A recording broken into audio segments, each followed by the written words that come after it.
Awesome. Hi, everyone. Thanks so much for joining us this evening for Jolt Talk, Mobilizing for a Greener and Cleaner Future. My name is Ambar Mendez, and I'm the digital manager here at Jolt. We will be discussing environmental justice issues that directly impact our communities here in Texas. And joined by two very special guests from Corpus Christi, we have Dr. Isabel Araiza and Brittany Garcia. Thank you both so much for joining us. Thanks for I'd like to open up the floor for Isabel, kick us off and just introduce yourself. Hi, my name is Isabel Araiza, and I am a founding member of an informal local organizing group called For the Greater Good. And my name is Brittany Garcia, and I'm a formative member of For the Greater Good as well. And I'm actually also a former student of Dr. Isabel Araiza's. Awesome. Thank you guys so much for sharing this space with us and for being so open to have this conversation with me. We've met recently in the past couple of weeks, and we've discussed how these conversations are really important to our communities, but they're not being had enough.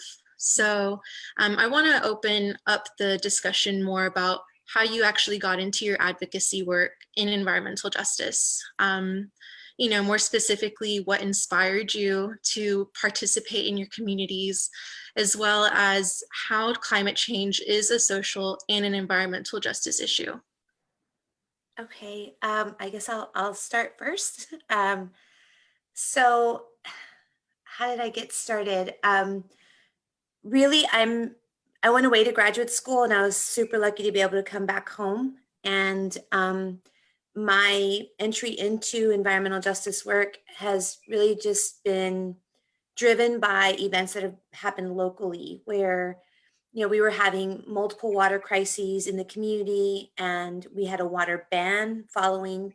We had 3 water crises in water boils in 10 days, and then not too long after that, we had a complete water ban in our community. And it was probably the year before Flint had their own water crisis. And as we were looking into things, trying to learn more, we became grossly aware. Became aware of how the industrial buildout that was happening in our community was really not paying their fair share. They weren't being scrutinized. They were greenwashing the community. And the more we learned, just the more we got involved and started asking ourselves, like, how can we have an impact on this? Because more industrial build out is going to just threaten the community health and our environment and our way of life. And so just kind of got pulled into that. So Awesome. Thank you, Brittany. For me, and full disclosure, my last name is Garcia through marriage. I am a white woman. I grew up in Shreveport, Louisiana, and I moved here to be with my husband, who is Latino. And he grew up in a low-income community that's very near what we call locally Refinery Row.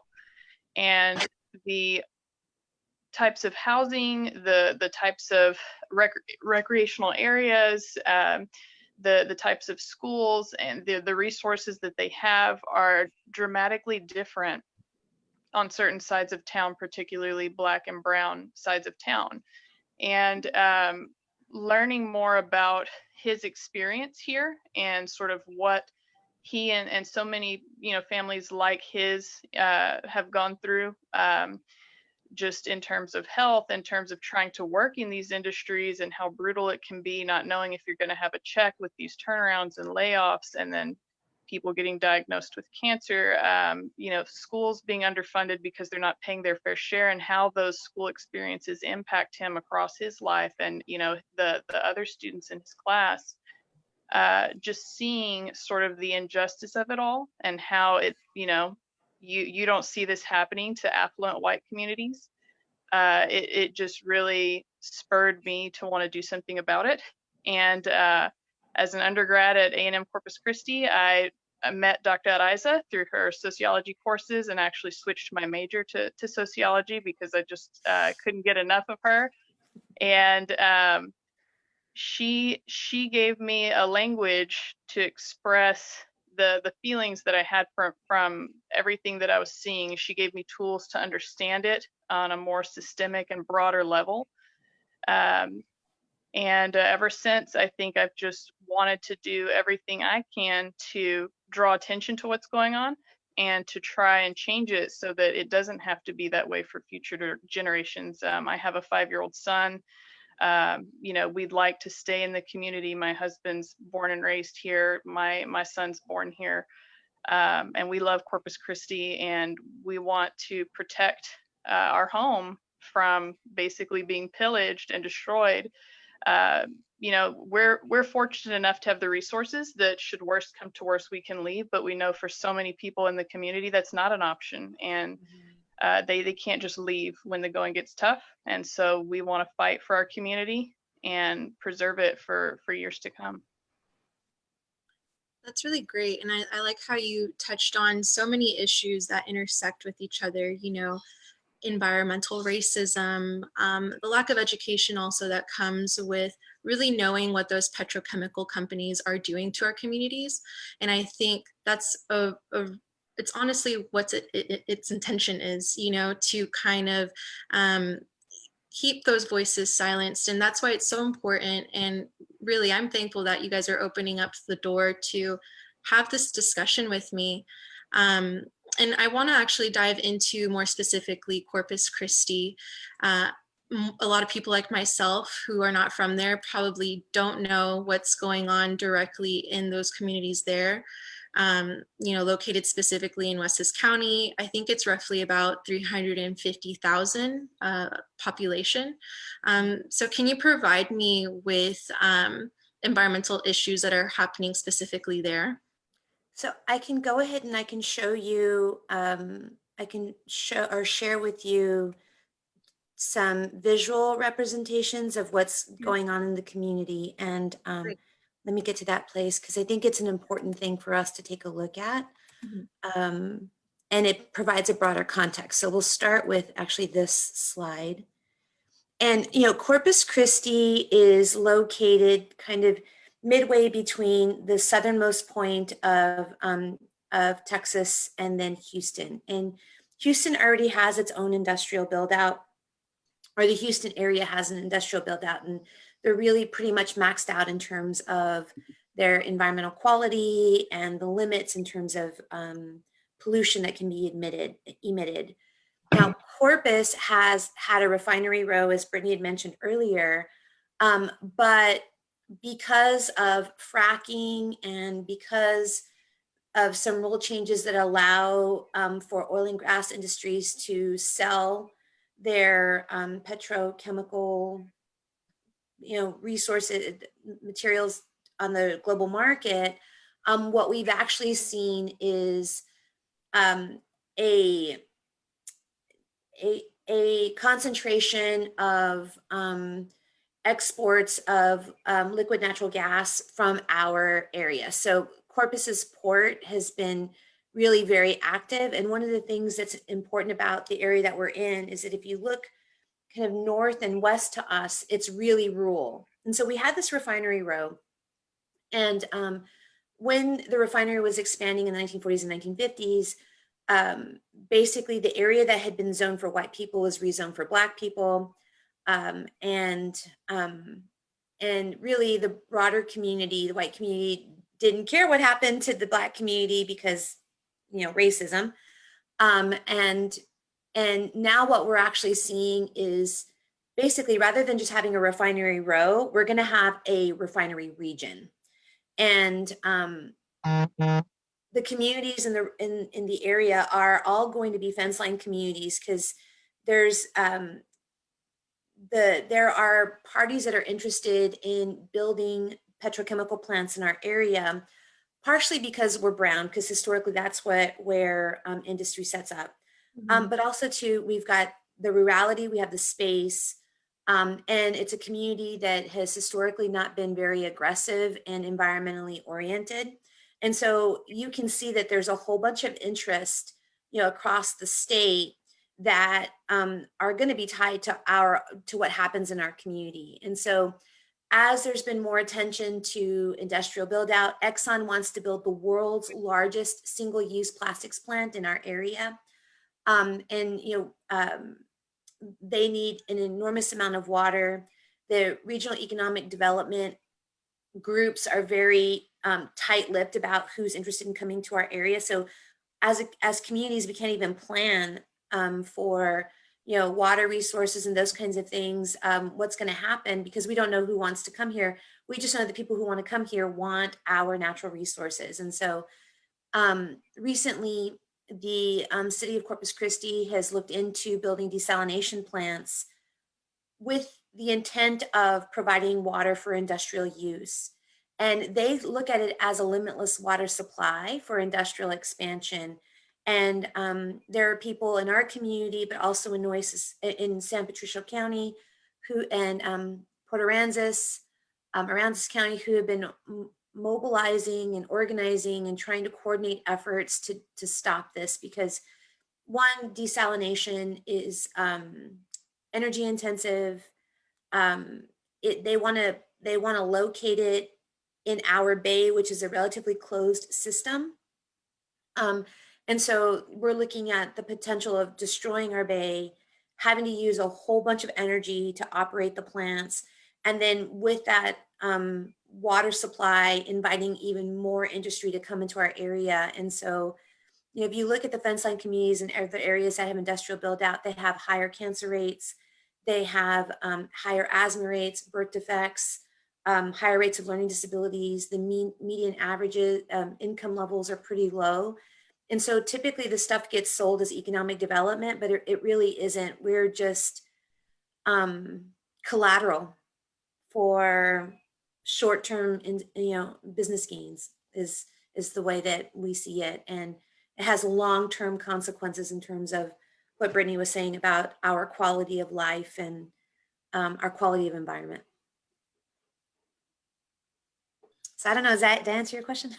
It does answer my question, yeah. And that's really sad because we see those companies, of course, like maximizing the profits for these types of things. And then our community is getting the brunt end of the stick, essentially, with the pollutants, as well as, like you said, health concerns and just the quality of life in general there. And so, I want to also jump into why there's actually such a resistance in shifting from fossil fuels to renewable energy sources, when data shows that it's actually much safer to go into greener energy. Why is there a pushback on that? Well, I think that a lot of it is actually tied to how much money and wealth is already invested in the infrastructure for the oil and gas industry. And so if we make our trend, when you think about how our society operates, people in positions of power benefit from the social organization of society as it's currently organized. And so they're going to resist those types of changes. And they have the resources to promote ideas that the rest of us then are vulnerable to internalizing. There's a really great saying that is the ruling ideas of the time are the ideas of the ruling class.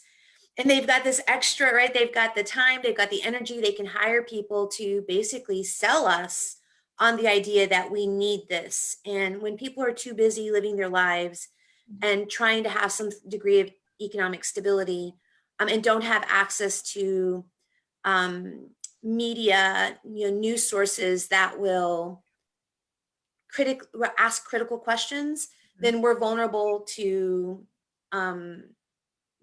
basically taking their side. And so I think that that's one of the reasons why there's so much resistance to have the conversation about transitioning to more economically or ecologically friendly business practices and industries actually means, very wealthy, powerful companies who can donate to politicians in their campaigns stand to lose a lot of money in that if we mobilize the people to demand something different. And Wendy? I think that's really disheartening almost, because shifting from fossil fuels to more renewable energy sources would actually provide income into those communities. So I think that's why it's important for here at Jolt, for us to ask those critical questions, and really inspire young voters to take all of this into account and hit the polls early. Because I actually haven't even seen this topic being discussed in the recent debates. And so to know that, this is happening just next door to our neighbors in Corpus Christi is interesting. Can you talk more about how advocates in Corpus are actually paving the way to mobilize, the fight against these industries? I feel like I've talked a lot. Brittany, do you want to talk about that? Brittany, the floor. Yeah. So honestly, an analogy that I used in some of our planning talks, if you'll recall, was, especially for young people, I think that we might have a hesitation to get out there. It can be a little nerve-wracking just to take the plunge and get started. And, especially if it's a small group, because I was talking about how you'll see one or two crazy people on the corner holding up signs yelling. And, but the important thing is to start somewhere, because, our experience was it starts off with one or two, and then next thing you know, there's five. And then those five people turn into 10, and then 20. And the next thing you know, it's 30 people out there with signs and megaphones and news crews interviewing you. And, look at where we're at today. We've pushed the conversation locally about desalination. When we first started, folks were getting, the term desal confused with diesel. And just hardly anyone that you spoke to knew that this was even on the table being discussed. They had no idea the ecological impacts or the costs, and that, ratepayers were going to be responsible for a lot of this. And now we've got an entire slate of candidates running specifically on this issues, along with several other issues, for several positions for our mayor and city council races. And so, it just takes a handful of people. For us, I think Dr. Araiza is really what pulled me into this. Yes, she mentioned all the water boil issues we had. This is, not supposed to be a country where we don't have safe infrastructure, where we can't trust our drinking water, yet that was what we were experiencing locally. I believe it was an asphalt company, and they believed that they had some sort of proprietary concrete emulsifying chemical in our drinking water, and it was not even a boil notice. It was a do not use at all. Don't bathe, don't drink, don't use it for cooking. And it was just outrageous. Aaron Brockovich got word of what was going on and was getting involved. We made national headlines for it. And it was sort of like another glimpse of a situation like what's happening in Flint and is still going on. And I think for so many of us, it was just, this is unacceptable and we have to do something. What can we do? And so, we started with going to public comment and fussing at them and voicing our grievances and saying there needs to be a better plan. And I'll let Isabel chime in more here, but there were, the group tried to get together early on for water distribution for vulnerable people in the community, elderly folks who were disabled and couldn't get out to get water because there was no emergency plan in place for those people. So I would say, it just came from a place of an immediate need that our community had, and that, heck, we as individuals had. No one was exempted. It didn't matter your zip code. We couldn't use our water. And so it was a very pivotal moment for a lot of people, and it pushed a lot of people to mobilize. And we took that momentum and used it to sort of better solidify the group and set sort of the scope of what we're about and what we hope to do, and get people involved. And we just haven't stopped since. And we've definitely grown our numbers and grown our presence. And when people hear for the greater good locally, I think there's a level of name recognition, and not only that, but a level of trust, knowing that these are people of the community, from the community, and for the community, who are pushing for these things, not just on water issues. You know, we've had petition drives to keep our libraries open and to save our public parks from being sold off and to make sure our senior centers don't close down.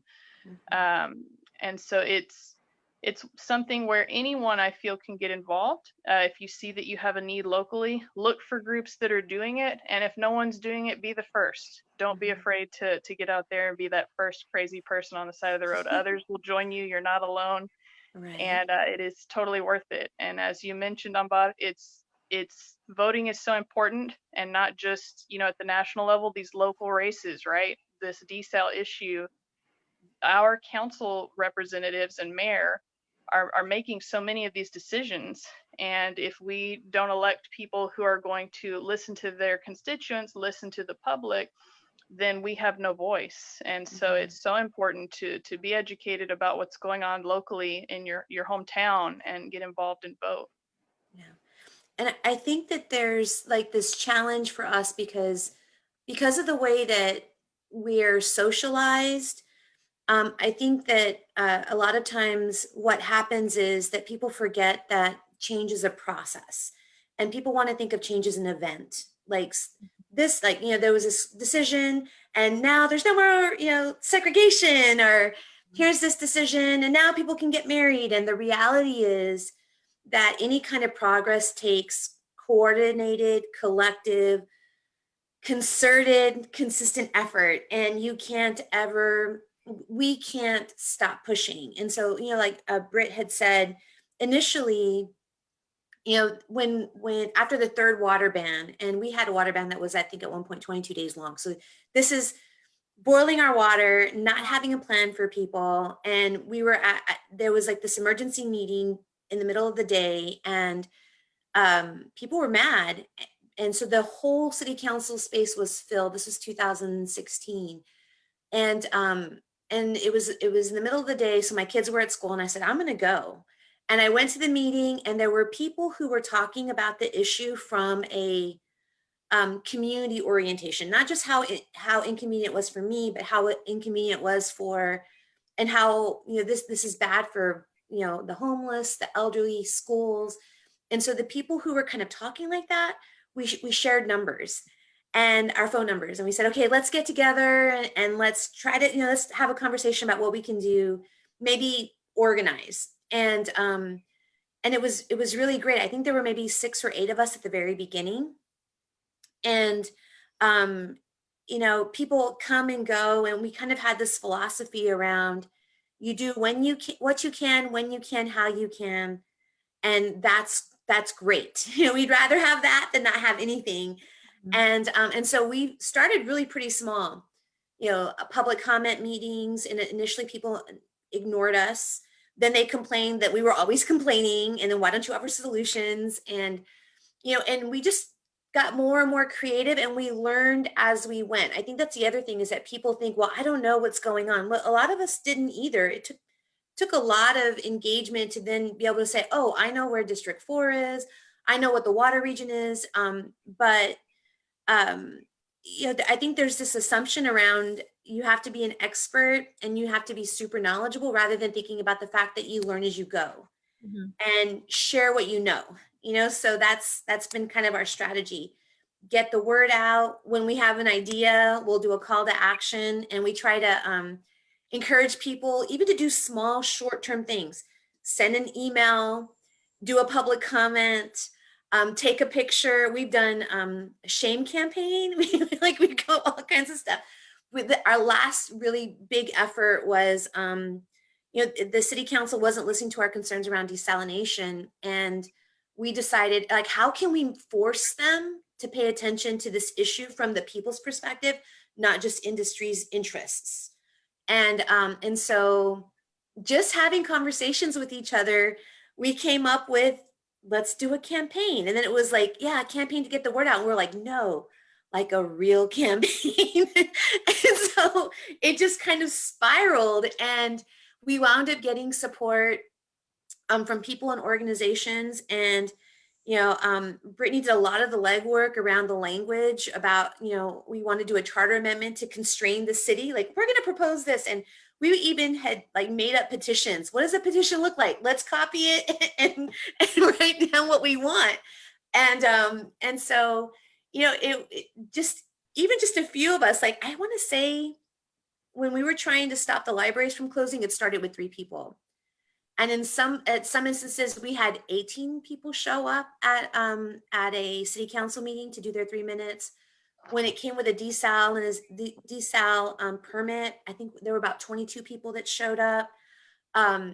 We heard that Exxon was going to be doing a public hearing in San Patricio County. So we were like, oh, let's go to the meeting and see if we can disrupt things. And I was so nervous that only like 4 of us were going to show up. I was like, I'll give anybody a ride that wants to come.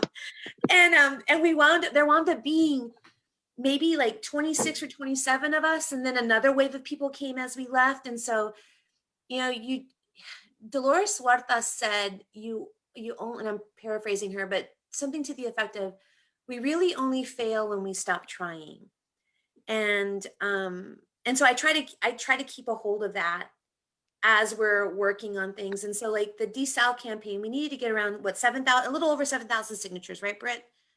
And we got 4,400 of registered voters. And to get the charter amendment, you have to get registered voters to sign the petition. It can't just be anybody. And we did that in the middle of a COVID pandemic. That's awesome. And so it felt like super disappointing. And I know that I would commiserate with Britt about it, like, oh, we didn't get it. But she also said, no, we added more than 4,000 voices to the issue. And then we had people who were actually helping us with that campaign who wound up deciding to run for office. And then people who thought about running saying, okay, you know what, can you tell us more about desalination and why you think it's bad? And why do we need to be scrutinizing it? And so there are at least 4 candidates that I know that are basically mirroring our concerns. There's other people that are against desal. We were even able to flip 2 people on city council, and they wouldn't even acknowledge us when we were trying to get their attention, in the summer. And then recently we had 2 that voted against the loan. And so I think, it's a struggle and it's exhausting and it can be a little bit demoralizing, but we have to remember that, it's not that we failed, we moved the conversation, and we have to remember that that's a victory, and young people have the ability they have these voices and the optimism and like the future in front of them that, they just need to recognize their power, and I think the system works really hard at getting them to follow rules and think about consequences. And what we need to do is we need to ask the question if the rules are just. And the reality is that we can change the rules, Right. And if enough people believe in the fact that we need to change the rules, we can get them changed. But it takes voices to be able to do that. And I think that's really motivating, both of you starting off from such a humble start in these types of in these types of issues, and also welcoming for you to say, do what you can, when you can, how you can, and that nothing gets done if you do stop mobilizing. And so I think more of that needs to be said. But I also understand that it might be difficult. Both of you are trailblazing women, but those aren't the bigger voices, of course, on this topic. So it's so inspiring to me to actually hear you both say, this is how we started and this is what we've done so far.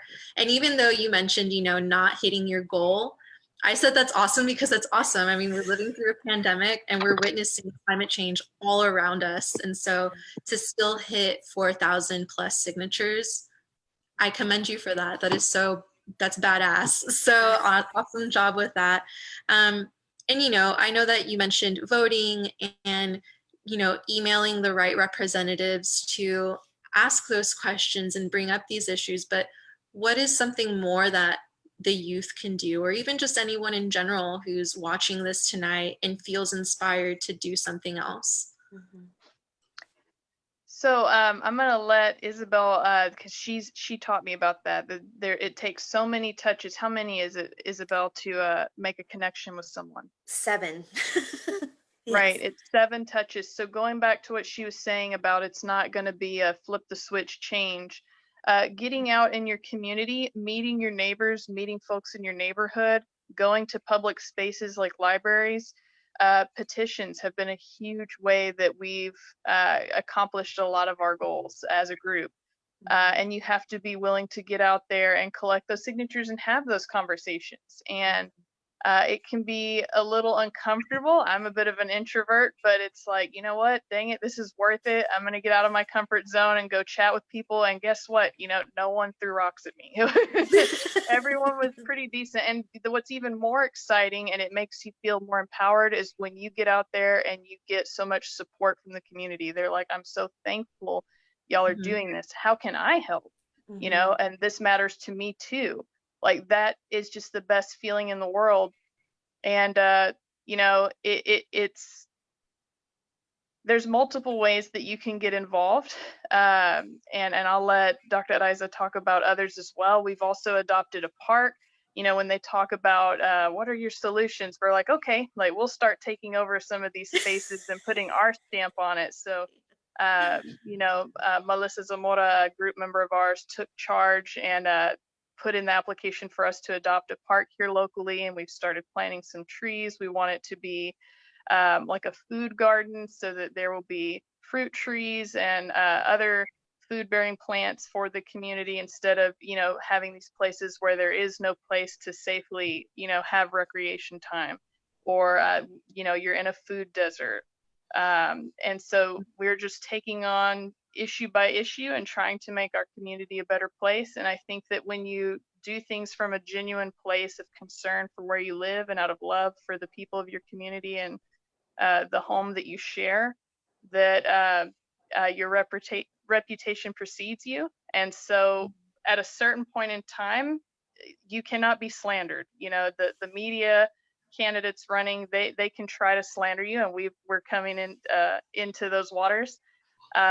But people know not to buy it. You know, it's too late because they've ignored you, right, when you were little guys. And then once you grow to have a position in the community where you're recognizable and people know you, you know, Theas and Theos like recognize you, then it's too late for them to come in with propaganda because folks know better. You know, your community is smart. The people in your community, wherever you are listening, are smart. And when presented with the truth about what's going on, people are pretty good about discerning that for themselves. And so they just need to have that narrative, as Isabel was mentioning. You know, if it's industry that's pushing a narrative, if it's candidates or a certain party pushing a narrative, and the truth is getting buried, if someone will take up that mast and bring the truth to the people will get behind you. Mm-hmm. Yeah, that's super motivating for me even.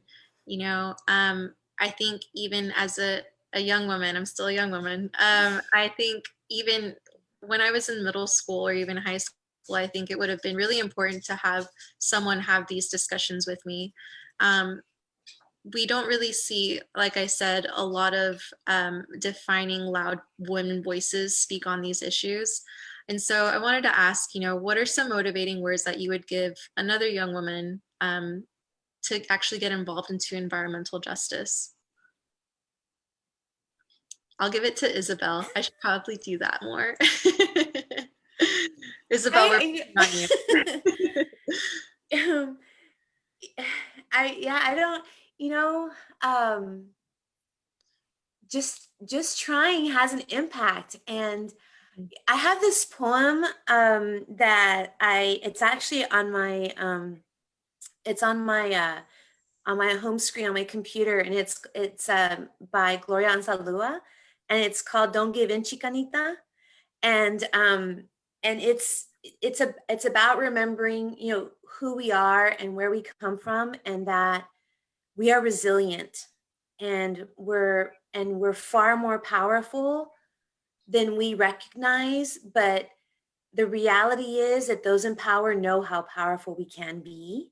Mhm. And so we need to fake it till we make it. We need to own it. You know, you need to have that little chingona sticker and a little piece of paper somewhere that you can take a look at. I have that poem. I give it to people that I know are struggling and that want to do good. And you know, because it's real easy to start to doubt yourself, especially when people in positions of power and privilege will wield their power and privilege to make you feel insecure, and question like, oh, you know, you're crazy. What are you saying? And I know that even I'm like, you know, I have a PhD and they'll say things where that'll make me doubt myself. And so I do my homework and I have my bullets and I would say, you know, start reading. And if you want to get involved and you want to get active, what you can do is you can start with going to your local city council's website and looking for council minutes, and you know, play the city council meetings while you're doing stuff. You know, reach out to people that are also like-minded. You know, if you're in school, find a sponsor who, you know, would be willing to have a club for you.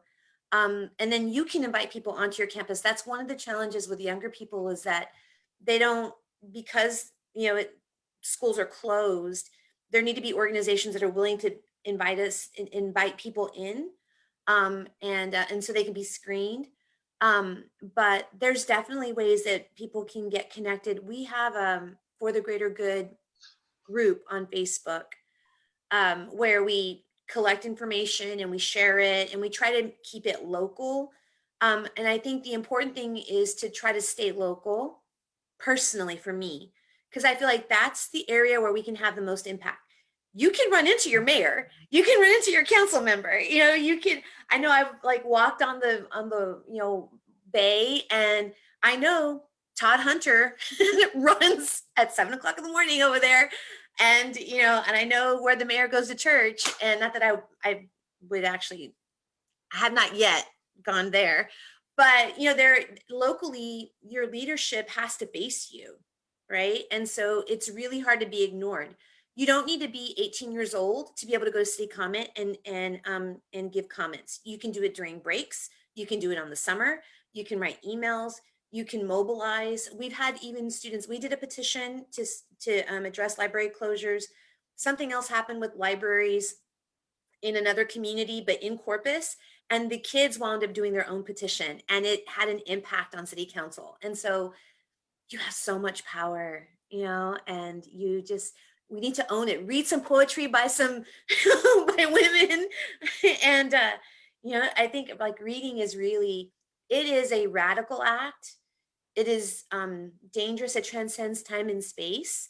And once you learn stuff, right, you can't unlearn it. And so, you know, I think that's probably a good place to start. And then try to find people who are similarly situated to you. I mean, I think this is a great place.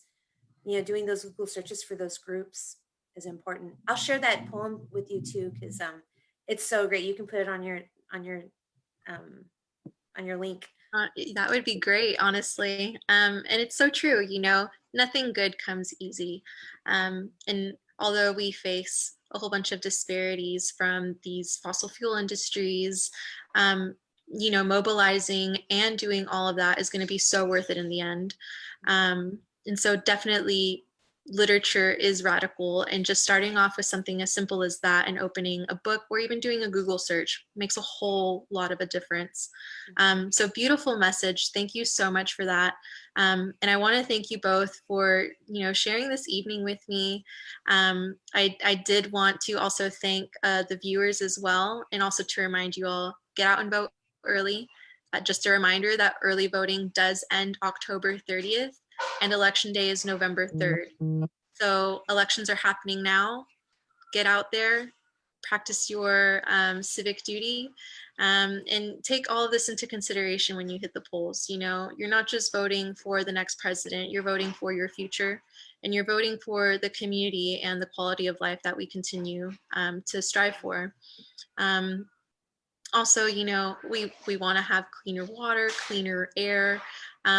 That's a right. It's not a privilege. It's something that is owed to us. And so, you know, I want to go ahead and close it off and say thank you. And then I'll see actually right now if we have any questions from the audience.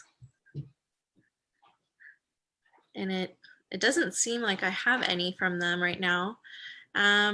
So I guess we can go ahead and close our Jolt Talk this evening. I want to thank you again so much for joining us, Isabel and Brittany. It was such a pleasure to have you with Jolt Talk this night. Thank you for having us. I'll send you that poem. Sounds great. Thank you so much. Thank you all. Have a Thanks, great Britt. night. Thank you, you Bye. too. Bye.